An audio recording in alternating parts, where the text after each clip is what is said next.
My name is Sally, turning 30 this year. I work in a marketing company.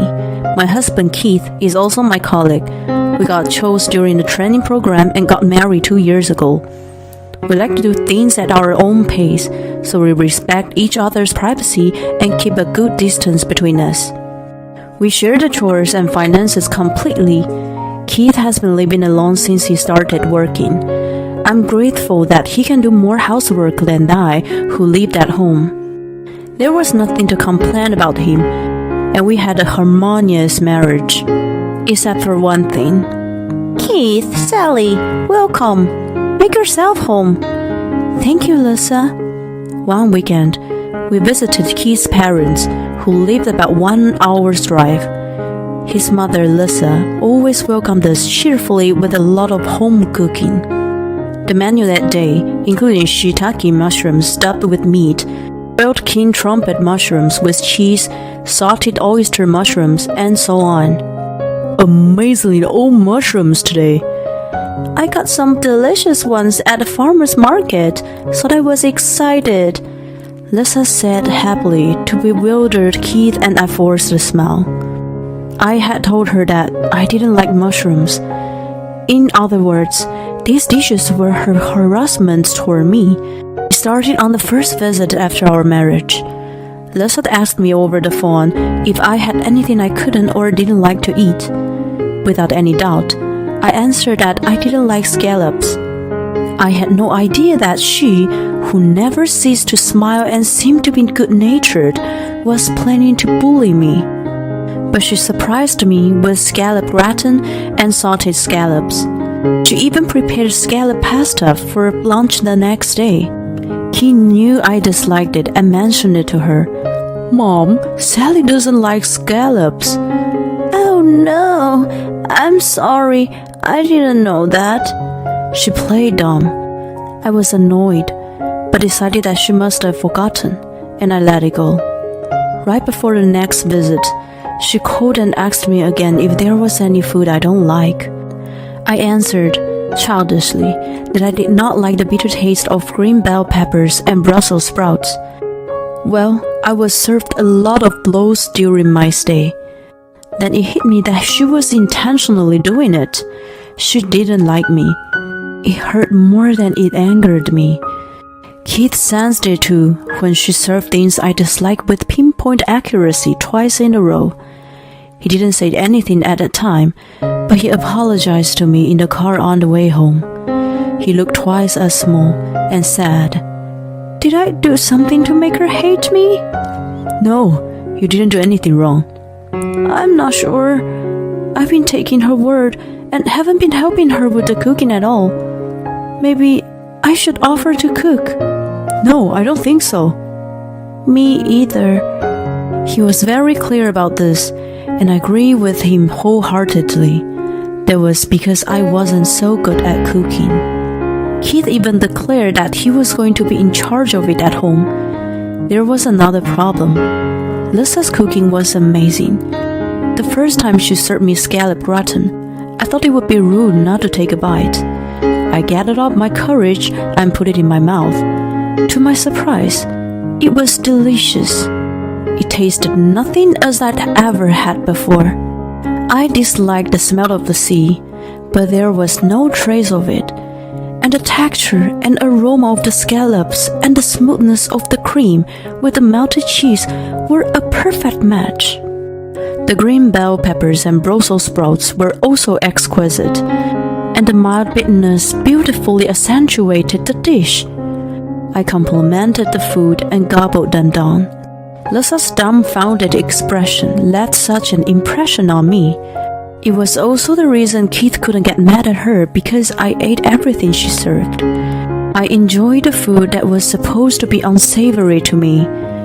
It was my third visit. I devoured the mushroom dishes with gusto. Thanks to Lisa's harassment, my dislikes were decreasing. Since I was introduced to her cooking, I realized that the reason I'd been picky was that I grew up in a family that didn't care much about the food. Oh, I had no idea mushrooms would taste that good. I've been missing out on so much in my life. I rubbed my stomach in satisfaction next to Keith, who slapped his forehead. What would be Mom's true intention if you enjoy harassment? She's a good cook, so maybe she has some pride? I don't get it. Frankly, I'm more concerned about your dad and brother's attitude than your mother's harassment. I guess you're right. Lisa lived with her husband David, who retired a few years ago, and another son Kyle, who was single. Her direct harassment was the least of my worries, but I was more annoyed with Kyle, who watched me with a smirk. Perhaps he knew that she was entertaining me with something I disliked. When I ate the food with relish, she looked puzzled, but he showed obvious dissatisfaction. He even watched my every move with unpleasant attention, and if I made the slightest mistake, he would make sexist remarks. On the other hand, David thought I was a servant, a housekeeper, or something, and ordered me around with a snap of his fingers. Keith shielded me, but I still felt degraded. You know, we shouldn't visit them anymore. I was taking advantage of your generosity, but there's something wrong with my family, he murmured after the visit. I guess you're right. No matter how good the food was, it didn't change the fact that Lisa was harassing me. I was also fed up with the male chauvinism of David and Kyle. However, if I just pretended that it had never happened, I would be left annoyed. I had an idea of how to get back to them. Okay, can we have the vinyl visit on New Year's Day? Here's something I would love to do to them. When I shared my idea with him, he seemed a little reluctant, but he agreed to go along with it. Lisa disliked me for some reason, and only put things on the table I didn't like. Maybe it was going to be the last time we saw each other. I hoped she would take my paycheck to her heart. Then came the final visit, probably the last New Year's Day to be celebrated at my in-laws' house. On the dining table, there was a sumptuous dinner made by Lisa with a plate of A4 grade Wagyu steaks. It was a divine sight that I had never seen at my parents' house. Normally, I would be very excited, but Keith and I were anxious. I had told Lisa in advance that I wasn't a big fan of high-grade beef and preferred pork loin. She was soothing my reaction with a smile on her face, and Kyle was smirking as usual. David was indifferent and demanded wine from Lisa. These were the usual behaviors of in-laws. It was a very awkward scene. I ate the salad first quietly, then I started on the steak. Then carefully prepared ingredients and tender meat were just heavenly. Your cooking's just perfect, Lisa. A compliment came from the bottom of my heart. Oh, thank you. Lisa had a confused look on her face. Almost speaking over her, Kyle opened his mouth with a nasty smile. By the way, why are we having such an extravagant dinner? Is there something special to celebrate with expensive beef? Well, Lisa mumbled. Ugh, what a rotten character he was. Today is a very special day, right, Lisa? Huh? I put a box I had secretly brought in front of her. I opened it and showed her what was inside. It was a whole cake. Keith and I put party poppers we had hidden. Happy birthday, Lisa! Oh my god! The dry sound of explosions was followed by confetti and gunpowder. Lisa's eyes were so big in confusion, and David and Kyle were stunned. With a big smile on my face, I explained to them. Your birthday is January 1st, isn't it? Keith told me. You like steak, but David and Kyle usually get the most and only give you leftovers. Well, she gave Keith and me a stunned look.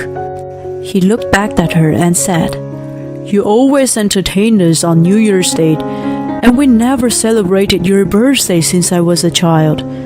You never said anything about it either. I had totally forgotten about your birthday for so long. I'm sorry. Being married to Sally has made me realize a lot of things. Keith! She seemed to be tearing up at his heartfelt apology. In the midst of all this, Kyle clicked his tongue in his annoyance. What's this? You're scoring points, aren't you? That's what I don't like women. You're all calculating. He shook his head in disgust, and I glared at him with all my might. I'm glad to be a calculating woman. I'm much better than a 34-year-old and a 65-year-old man who do nothing and pester all year round. What the? He was so stunned to be talked back to by me that he lost his words. His face was bright red with his mouth open. Even David, who was staring blankly at the whole cake, was furious at my rebellious attitude. Keith, shut your wife up. You haven't trained her well enough. She doesn't know her position in this house. Keith yelled back to him. You shut your mouth. You, who do you think you are? Ignoring her brow, I spoke to Lisa.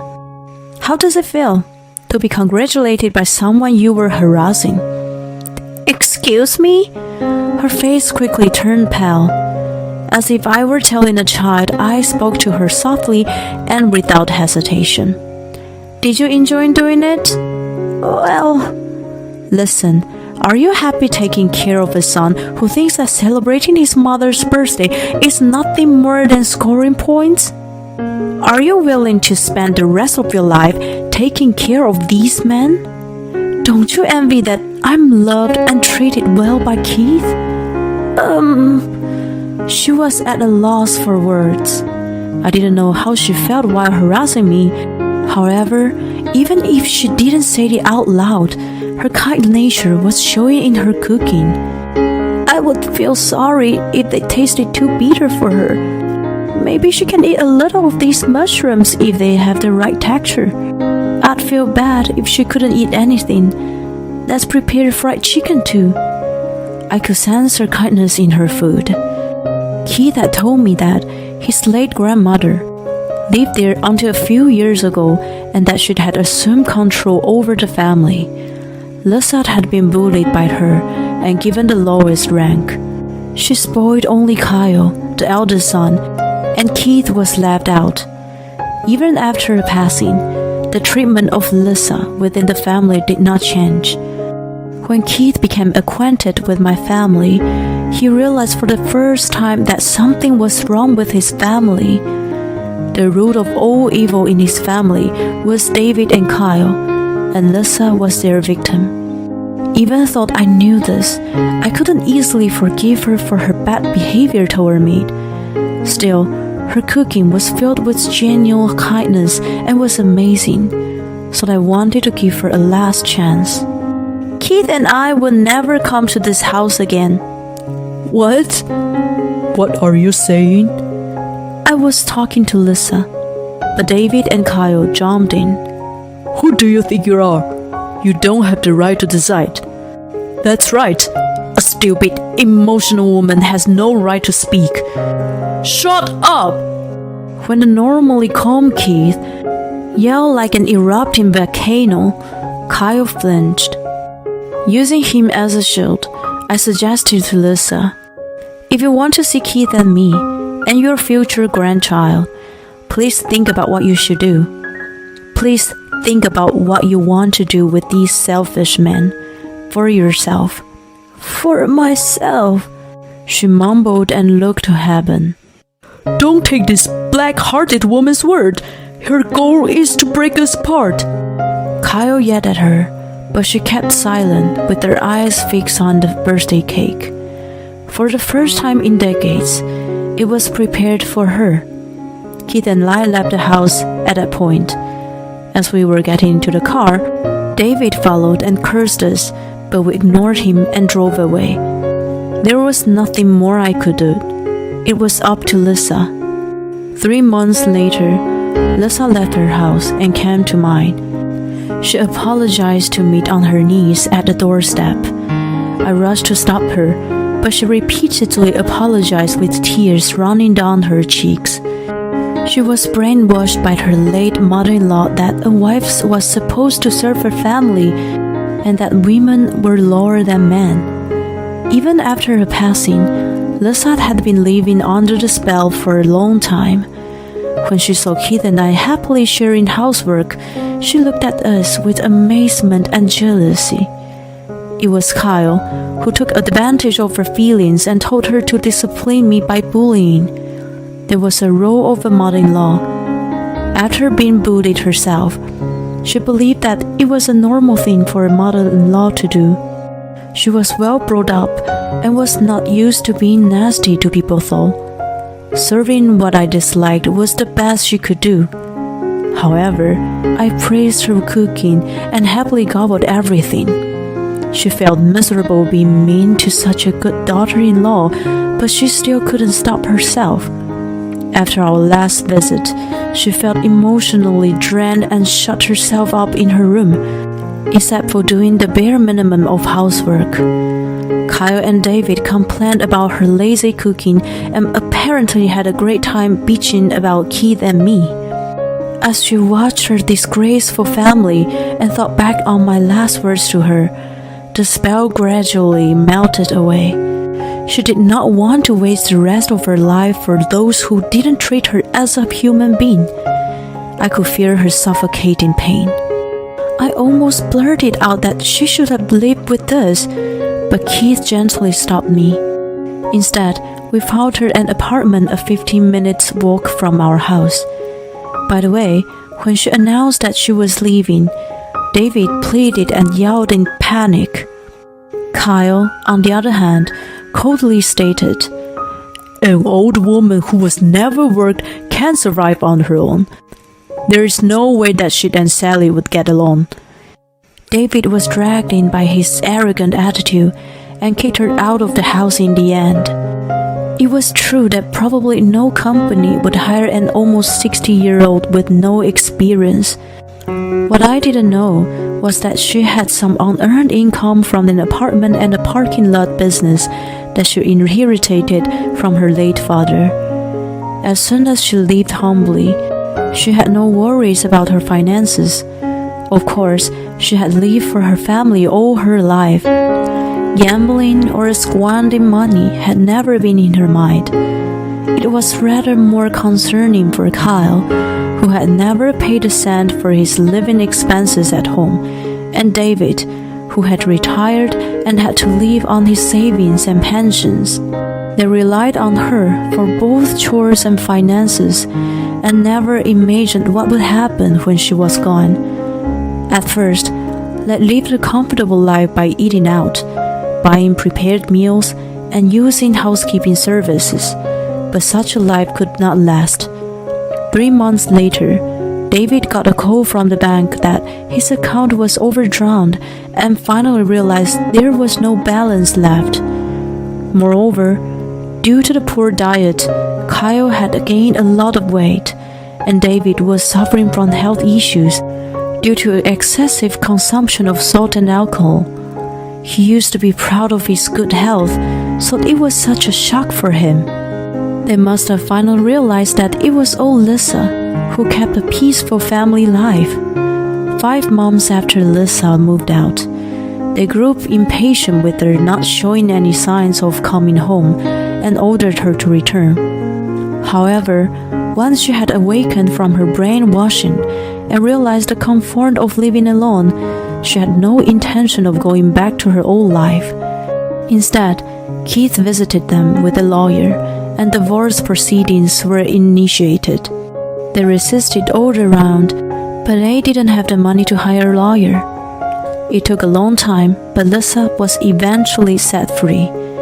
In need of a new housekeeper, Kyle desperately searched for a wife, but no right-minded woman would come near that filthy house. The two, unable to lower the standard of living, kept aiding their debts and garbage. They eventually went bankrupt, and the house was sold after a while as a vacant lot. They lived in a small apartment while working day jobs. They were still thinking that if Lisa saw their devastation, she would feel responsible and apologize to them. They showed no love or appreciation to her, but only expected to receive her unconditional love. What fools they are! On New Year's Day, 4 years later, "Happy birthday, Nana!" "Thank you!" Lisa smiles happily as she receives a crayon sketch drawn by her soon-to-be 3-year-old grandson. "Here, Mom. It's a nice piece of meat. Eat it while it's still hot." "Oh, how wonderful!" She watches Keith, who is in charge of the grill, with twinkles in her eyes. Now she and I have come to know each other so well that we even go on day trips together. Keith is learning to cook from her on his days off and steadily acquiring her skills. My son has been receiving all of her love and affection. I'm very satisfied to enjoying her delicious meals while seeing her peaceful face. Mother-in-law and daughter-in-law, man and woman, it doesn't matter who does the cooking. The heart appreciates and enjoys the food prepared with love. A dining table shared with those hearts at the center of the home is the happiest thing in the world.